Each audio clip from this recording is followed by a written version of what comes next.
We've got other people on the route to help, okay?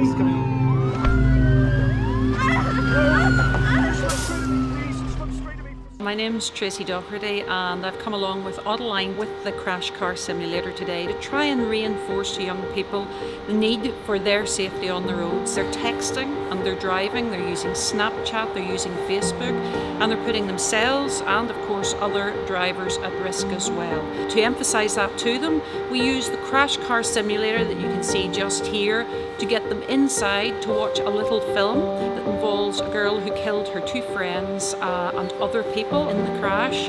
It's not just your life that's affected, it is so many people's lives as well. What they experience inside the car is very, very little in comparison to what a real crash would be. We put sounds inside the car, we put some smoke inside the car after the simulated crash to make them understand that this is just a very small part of what you may experience if you cause a crash or you're unlucky enough to be involved in a crash. I think it's really what a car crash would be like. Smoke and siren lights. Flashing lights and smoke and the hydraulics are going crazy. I thought it was very realistic of people that age. How scary a situation like that would be.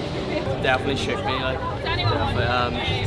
Never ever using a mobile phone while driving. It's not a situation you ever really want to be in. Yeah. It's definitely an experience and just changed the way I look at what I'm doing when I'm driving and what I should be concentrating on. Always keep your phone in your pocket and put your seatbelt on, just it'll make a difference. The idea of having Chill Drive here with us today is getting the message of road safety across. On our Portadown campus in the last number of years we've lost some students to car accidents, and we really want to get that message across to students in an interactive way. So the car is really the best way to hit home with that message. We believe passionately that young people need to be educated about the dangers of driving while distracted.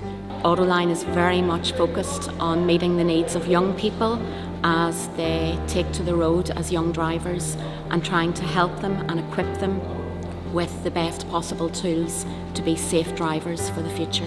Year 13 students, after the presentation and the experience in the simulator, reported that the experience had stayed with them when they had been in cars as passengers in the following weeks and months.